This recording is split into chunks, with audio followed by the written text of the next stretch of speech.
जो 1 तारीख का टाइगर जयराम महतो का नॉमिनेशन है, लोग कयास लगा रहे हैं कि बहुत ज्यादा भीड़ होगा। आप देखिएगा कि लाखों की संख्या में लोग पहुंचेंगे। आज के डेट में एक भी लोकसभा कैंडिडेट नहीं दिया गया पूरा झारखंड में मुस्लिम समुदाय कि मुसलमान समाज बनाई है दरी बिछाने के लिए। कहीं ना कहीं नेता के कारण गरीब, शोषित, वंचित, पीड़ित को कुचला जा रहा है। नेता के कारण ऐसे क्यों हो रहा है? ये तो मुंह में तमाचा है जेएमएम का कि जेबी कैसेस ने 15 लाख दिलाया, हमने 6 लाख रुपए दिलाया। वहाँ के लोग जो डिमांड कर रहे थे कि जयराम महतो ही दिला देना, हर जगह पर लोग मर रहे हैं, हर जगह पर शोषण हो रहा है, तो घर से पैदा कीजिए टाइगर ना। हर जगह पर टाइगर का जाना जरूरी नहीं है। विजय किस्कू को 15 लाख दिया गया और इसको 6 लाख रुपए दिया गया, जो कि उसका मात्र 3 बेटी था, घर में कोई कमाने वाला नहीं था और एक हैंडीकेप था जो मुफ्त बनी। टाइगर जयराम महतो के पास जाते हैं, उनके प्रत्याशी के पास जाते हैं, उनके कार्यकर्ता के पास जाते हैं और लोग जानते हैं कि अगर मुआवजा कोई दिला सकता है। 15 लाख रुपया मुआवजा देने का काम किया था एमपीएल प्रबंधन। उसमें जेबी केसेस के सक्रिय सदस्य द्वारा जोरदार हड़ताल हुआ था और जयराम महतो भी आए थे और चंपई सोरेन को भी आना पड़ा था। प्लांट के अंदर और आपका कार्यरत है, अगर काम कर रहे हैं और अगर वो उनका मृत्यु हो जाता है किसी कारणवश, तो आपको इतना पैसा एक पेपर के अनुसार बॉन्ड रहेगा कि आपको देना होगा। इनसे जानने का प्रयास करते हैं। कुछ गंभीर मुद्दा है, ये गए हुए भी थे एमपीएल प्रकरण, जो कि बहुत ही एमपीएल प्रकरण विजय किस्कू वाला जो पूरा फेमस हुआ था पूरा झारखंड में, जो कि 15 लाख रुपया मुआवजा देने का काम किया था एमपीएल प्रबंधन। उसमें जेबी केसेस के सक्रिय सदस्य द्वारा जोरदार हड़ताल हुआ था और जयराम महतो भी आए थे और चंपई सोरेन को भी आना पड़ा था, तब जाके 15 लाख रुपया मिला था।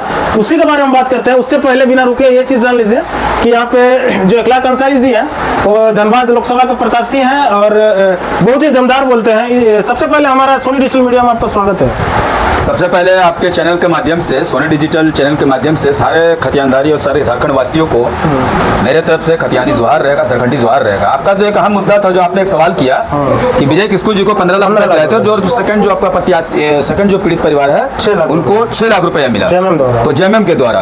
देखिए, हमने उस पीड़ित परिवार से मिला, सबसे सर्वप्रथम हमारे पास ही फोन आया तो हमने वहाँ गया, पीड़ित परिवार को हमने ढाढ़स बढ़ाया, उनको हिम्मत दिलाया, उनको कहा कि आप हिम्मत नहीं हारिएगा, आचार संहिता अगर लगा हुआ है तो प्रत्याशी के लिए लगा हुआ है, आपके लिए नहीं लगा हुआ है, आप डटे रहिएगा। अब 15 क्या, हम 20 लाख की मांग करते और 20 लाख रुपया एमपीएल को देना पड़ता, लेकिन देखिए कहां से जेएमएम के लोग चले गए। और आप देख लीजिए कि आकलन आप खुद लगा लीजिए कि जेबी कैसे, जो हम लोग ना तो मुखिया थे, ना सरपंच थे, ना कोई भी पद पे थे, और हमने 15 लाख दिलाया। और अभी देखिए जेएमएम जो सत्ता पक्ष पे अभी है, उन्होंने मात्र 6 लाख में उस गरीब पीड़ित परिवार को देकर के मैटर को सॉर्ट आउट कर दिया। ये बड़ा ही विडंबना है, बड़ा दुख का बात है। अगर हमारा जेबी कैसेस का पार्टी और हम लोग जितने भी प्रत्याशी 8 लोकसभा चुनाव से लड़ रहे हैं, अगर हम लोग जीत करके आते हैं तो एक नियम बनेगा और हम लोग को मुआवजा के लिए आप उनके दरवाजा पर, गेट पर या फिर वहाँ के एचआर या प्रबंधक से बात करने की जरूरत नहीं होगा। एक नीति और एक नियम बनेगा कि अगर प्लांट के अंदर और आपका कार्यरत है, अगर काम कर रहे हैं और अगर वो उनका मृत्यु हो जाता है किसी कारणवश, तो आपको इतना पैसा एक पेपर के अनुसार बॉन्ड रहेगा कि आपको देना होगा।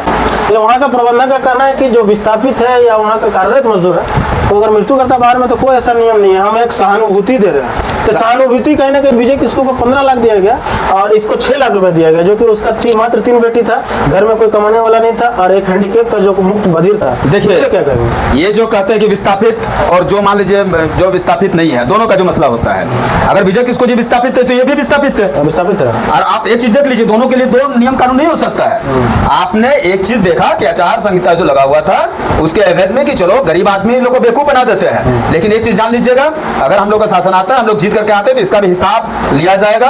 और दूसरी बात क्या है कि जेएमएम तो सत्ता पक्ष में थी, उन्हें तो और बढ़ा करके देना चाहिए था। आप 6 क्यों दिलाएं? आपको तो 15 और 20 दिलाना चाहिए था।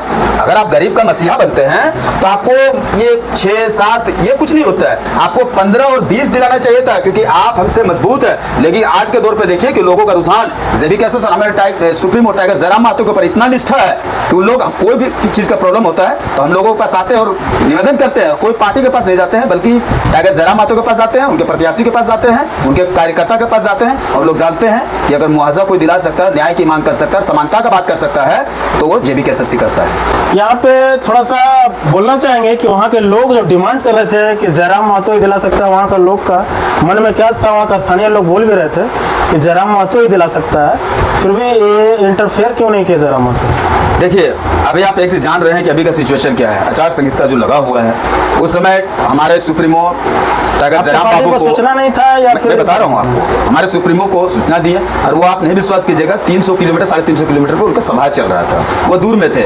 और टाइगर जयराम महतो तो कहते हैं कि हर घर में टाइगर पैदा होना चाहिए।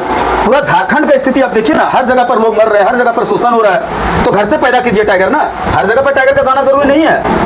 आप अपने घर पे हर बच्चा को टाइगर बनाइए, कहीं ना हर बच्चा हर अधिकार के लिए लड़ सके। महसूस हुआ खला वो कमी 6 लाख में जब सेटल हुआ तो पूरा गांव बस्ती के लोग ये मन में अच्छी कर रहे थे कि टाइगर जयराम महतो रहता था आज 15 लाख रुपए मिलता है। कहीं ना कहीं जेएमएम वहाँ का कहीं ना कहीं नेता के कारण गरीब शोषित वंचित पीड़ित को कुचला जा रहा है। नेता के कारण ऐसे क्यों हो रहा, कब तक कुचला जाएगा? तो नेता द्वारा फैसला किया गया ये सिस्टम। हम तो आपको अभी भी कह रहे हैं पत्रकार महोदय, आप उस पीड़ित परिवार से मिलिए और उनसे पूछिए कि मोहम्मद अखलाक अंसारी जी आए थे, आपको क्या बोले थे? हम उन्हें साफ शब्द में कहे थे कि आप जाइए और अपनी मांगों से पीछे नहीं हटिएगा। जब विजय किस्कू जी को 15 लाख रुपया मिल सकता है तो आपको भी मिलेगा, वो आपका हक और अधिकार है। उनका 3 बेटी है, उनका 3 बेटी का भरण पोषण कौन करेगा? एक मुखबधिर। अच्छा हाँ, एक वो भी, एक मुखबधिर, शायद गूंगा भी है वो। हमको एक बात बताइए ना कि जेएमएम को सोचना चाहिए ना, 3 बेटी है, अगर आप शादी भी उस बच्ची का होगा, उसका पढ़ाई लिखा है, उसका भविष्य है, उसका भविष्य कैसे होगा 6 लाख में? हमको बताइए। अगर आप शादी ब्याह में देखिए तो हमारे ग्रामीण क्षेत्र में भी अगर किसी की बेटी का शादी होता है तो 4 से 5 लाख रुपया नॉर्मल शादी की हम बात करें, इतना खर्च हो जाता है। तो उस प्लांट को और जेएमएम को सोचना चाहिए कि हम 6 लाख रुपया दिला रहे हैं, ये तो मुंह में तमाचा है जेएमएम का कि जेबी केसेस ने 15 लाख दिलाया, हमने 6 लाख रुपया दिलाया, तो समझिए मुंह में तमाचा है आपका मुंह पे ये तमाचा है। और इस बार का लोकसभा चुनाव में जनता इसका जवाब आपको अच्छा से दे देगा। हाँ, तो देख सकते हैं। और एक अंतिम सवाल रहेगा जो कि झारखंड का आज का ऐसा स्थिति है कि आज के डेट में एक भी लोकसभा कैंडिडेट नहीं दिया गया पूरा झारखंड में मुस्लिम समुदाय से, इस पे क्या कहना है एनडीए गठबंधन से? इसका दुख जाहिर जो होता है ना, आप पूछिए लोगों से, आप लोगों के बीच में जाइए, उनसे पूछिए।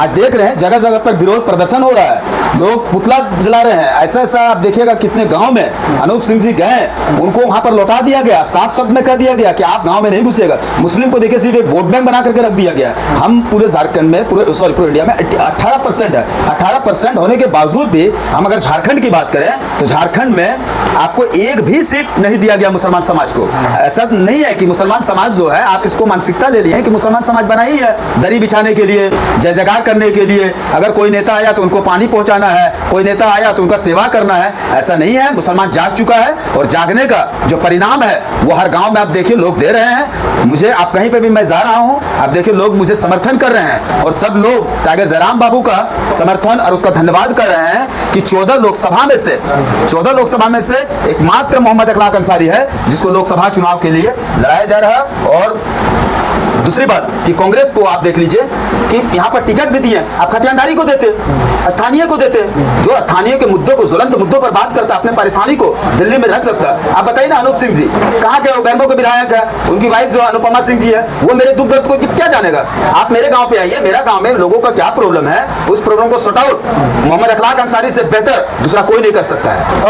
और एक सवाल रहेगा, जो 1 तारीख का टाइगर जयराम महतो का नॉमिनेशन है, लोग कयास लगा रहे हैं कि बहुत ज्यादा भीड़ होगा, बहुत बड़ा चुनौती होगा प्रशासन के लिए संभालने के लिए, इस पे क्या कुछ कहना चाहेंगे? देखिए 1 तारीख का जो हमारे सुप्रीमो टाइगर जयराम महतो जी का जो नॉमिनेशन डेट है, उस दिन आपको खुद पता चल जाएगा कि गिरिडीह से उनका क्या छवि है, गिरिडीह के लोगों का उनके प्रति कितना रुझान है। आप देखिएगा कि लाखों की संख्या में लोग पहुंचेंगे, उनको आशीर्वाद देंगे और उनको दिल्ली जाने का कहीं ना कहीं भीड़ कहीं रूप ना ले बड़ा रूप जिसका संभालना मुश्किल होगा प्रशासन के। ये तो प्रशासन की बात है, ये प्रशासन की बात है। प्रशासन को हम लोग सहयोग करेंगे, प्रशासन से बात हो रही है कि प्रशासन को हम लोग सहयोग करेंगे, प्रशासन हम लोगों को सहयोग करेगा। और हम लोग देखिए कहीं पर भी जाते हैं तो आप इतना भी देख लीजिए कि कितना जगह आंदोलन किया। कहीं पर देखिए हम लोग महात्मा गांधी को फॉलो करते हैं, हमारे संविधान को मानते हैं, हम जहां जाएंगे शांतिपूर्वक जाएंगे और प्रशासन इस बात से भी खुश रहेगा कि चलिए लोग जहां पे भी गया शांतिपूर्वक और लॉ और ऑर्डर को हम लोग मेंटेन करते हुए रहेंगे।